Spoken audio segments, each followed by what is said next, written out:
What's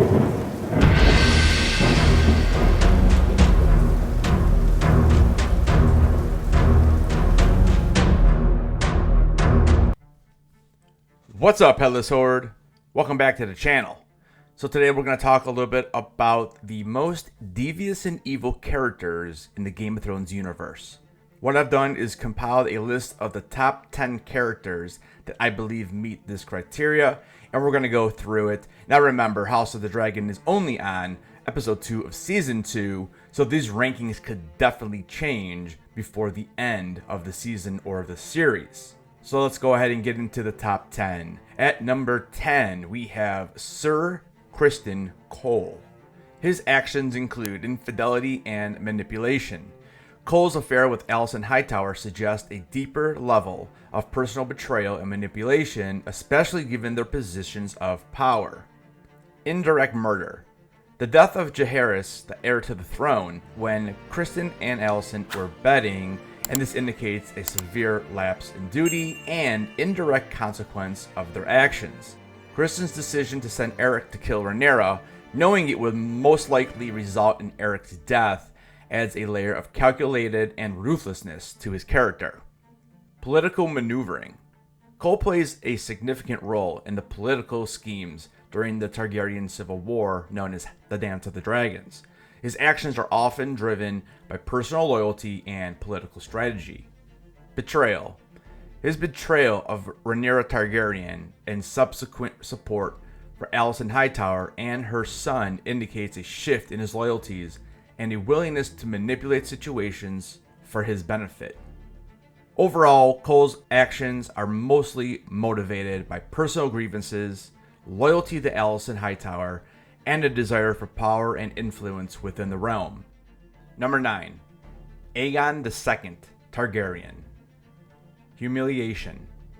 Attempting to humiliate Tywin Lannister by almost forcing him to give his son Jaehaerys a pony ride demonstrates Aegon's capacity for cruelty and ridicule. However, Alicent's intervention prevented this act. Revenge. Aegon's strong drive for revenge after the death of his heir, Jaehaerys, showcases his capacity for personal vendettas and potentially ruthless actions motivated by grief and anger. Tyranny. His reign is marked by significant tyranny as he orders brutal actions against his perceived enemies, such as we see against Blood and Cheese. Aegon's motivations are driven by a sense of entitlement to the throne, family loyalty, and these can be characterized by a mix of personal ambition and ruthlessness. Number 8. Tywin Lannister. Political strategy. Tywin is a master strategist, orchestrating alliances and wars to strengthen House Lannister. Ruthlessness. He demonstrates a willingness to use extreme measures, such as orchestrating the Red Wedding to achieve his goals.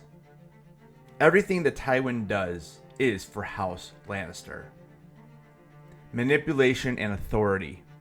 Tywin manipulates family members and subjects to maintain control and authority. We see him do this several times with Jaime, Cersei, and to a point, Tyrion, although Tyrion was always the one to stand up to him. Tywin's motivation is driven by a desire to secure and expand the power and legacy of House Lannister and himself. His deviousness is highly strategic, focusing on long-term gains and the consolidation of power. Number 7. Otto Hightower. Political manipulation. Otto is a master of court intrigue, using his influences to advance his family's power. Otto served as Hand of the King to 2 Targaryen kings, Jaehaerys and Viserys. Both kings can be looked on as not the strongest leaders, so Otto was able to manipulate both of them. Alliances. He strategizes and manipulates royal marriages and alliances to position his family favorably. When he told Alicent when she was a young girl to go to Viserys, he knew exactly what he was doing. Alicent eventually became queen, and now Otto is trying to position himself along with Alicent to take reign of the Seven Kingdoms. But unfortunately for him, Aegon seems to be on to part of his game, which is why Otto ranks at number 7, because if I made this ranking before season 2 began, Otto would have been probably in the top 5. His overall motivation are driven by his ambition and a desire to secure and enhance his family's power within the realm. His deviousness is strategic and political, focusing on long-term gains. Number 6, Cersei Lannister. Political intrigue. Cersei engages in numerous plots to secure power for herself and her children. Cersei is known to do absolutely anything it takes to allow her children to reign supreme. Manipulation and deception. She manipulates those around her, including using her beauty and influences to control others. We see her control Jaime on several occasions. We see her attempt to control Tyrion, but again, Tyrion is a different type of beast because he knows how devious Cersei can be. Cruelty and ruthlessness. Cersei shows a willingness to be cruel and ruthless, such as blowing up the sept of Baelor to eliminate all of her enemies.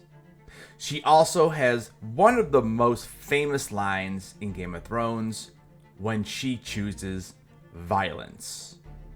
Her motivation is driven by a desire to protect her children, secure her family's power, and rise to the top of the realm. Her actions are often fueled by paranoia, personal vendettas, and a need for control. Alright guys, so those are the bottom 5 of my rankings. I'll be back on Saturday. I'll be dropping the second part of the video where you will get the top 5. Let me know down in the comments, do you agree or disagree with the bottom 5 as it stands right now? And again, please don't forget to smash that like button. Don't forget, keep those heads on, and I'll see you guys in the next video.